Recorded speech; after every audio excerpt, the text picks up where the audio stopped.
Hi, how are you doing? Today we are reacting to January's new music and we're kind of switching up the format a little bit.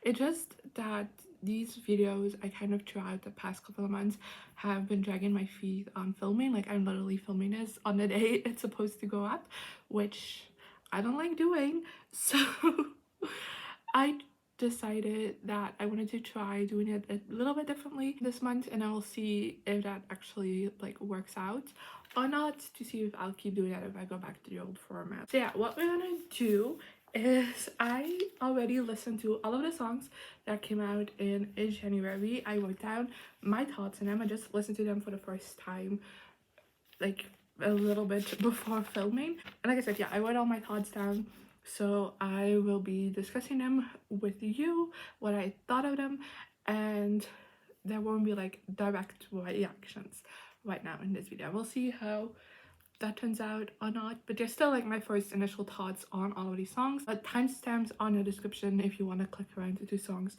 you're interested in or want to skip over songs you aren't interested in. And yeah, let's just get started with the first song that came out this month, being Altijd voor Klaar by Camille. This is the theme song for the new telenovela on VTM, Milo, which stars Camille. And throughout the month I have, because I've been watching the show, so I have heard like the theme song version of the song. This time around was the first time actually listening to the full song, and I do really like it. I do oftentimes think that theme songs to like shows, the full song often like isn't as good, or like a little bit disappointing, because like a lot of effort was put into like the little part that was going to be the theme song, and then like all the rest is kind of like, you know, not really well written or like as much effort put into. But that really wasn't the case with the song. It is really fun. It has a sweet message to it about always being there for your friends and stuff like that, which I thought was just really sweet, and a great kind of like theme for the show, because from what I've seen so far, that does seem to be like a big presence within the show. And then the next song is Yes and by Ariana Grande, probably the most talked about song in January, and somehow I managed to avoid listening to it until the end of the month. I mean, I have heard like little snippets of it before, but like the full song, this is my first time genuinely listening to it, but I liked it. It's a very different vibe for Ariana, I feel like, and it makes me very excited to see kind of what direction we're going in with Eternal Sunshine, which is our album that's coming out in March, that I will be doing the full video on hopefully. And yeah, it makes me very excited to see what direction that album's gonna go in, because especially coming from Positions, this is very different. I feel like does seem to be like in the realm of Ariana Grande songs, even if it is a different vibe for her, but like from Positions is like a massive leap, if that makes sense. I like it, and I do, no offense, kind of like the message behind it. And it's not like a new favorite Ariana Grande song, but I do like it. And then there's also like a bunch of different like versions or like remixes that came out for Yes and, so I'll be going very quickly over those. You'll also have my thoughts on them. The first one is Edit, so Yes and Edit. I'm not gonna lie, didn't hear a single difference between this and the original. I listened to them back to back and I couldn't find a difference.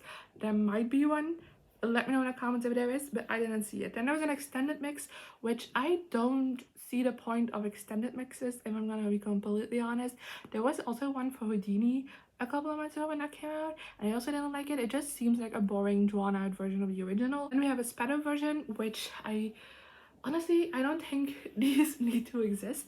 I get why they do, because it's easy to capitalize on them, because that's oftentimes the most popular version on TikTok of songs, like a sped up version. So I get why they exist, and they are a lot of fun. Like I'll never prefer them over the original, but I do always put them in my playlist because I do think they're fun. Then we also have the a cappella version, which I kind of was curious about going into it, because while listening to the original, I kind of was like, I don't know how this would sound a cappella, but I really like it. It sounds beautiful. I do still prefer the original, but this definitely was a great version of the original. And then we have also the slowed version, which I don't get.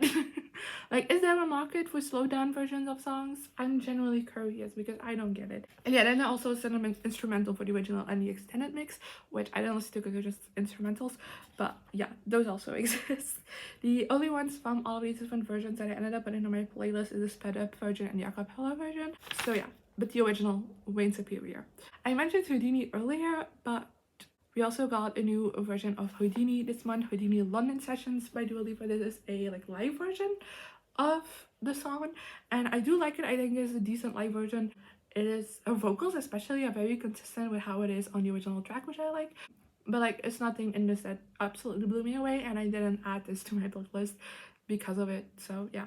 Then I'm gonna butcher this pronunciation, and I'm so sorry, but to Hai Kahan by featuring ZAYN. This is not my thing. I just listened to it because ZAYN's on it, but I do like the vibe of the song. Like, I can't say that much more because I don't understand the language that it's sung in, so I don't know what the song is about. I can talk about like the lyricisms, but I like the vibe of it overall, and I do think ZAYN sounds amazing. So there you go.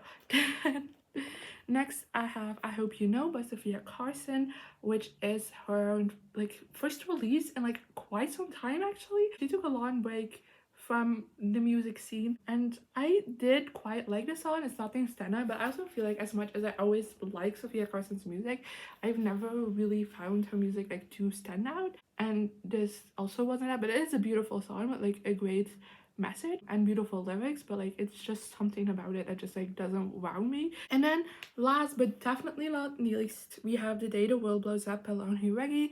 This is such a beautiful song with such strong lyrics, and it's so full of emotion, and I love it. Jauregui has never released a song I didn't like, and this definitely stands. This is my favorite of the month. Let me know in the comments down below, first off, what you think of this kind of format, if you like it or not. Second off, what do you thought of these songs if you listen to them? And thirdly, some of your favorite songs that came out this month, and then hopefully I'll see you around next time. Bye! Here I am again, the same old situation. Why does the God thing have to be so complicated? Should've played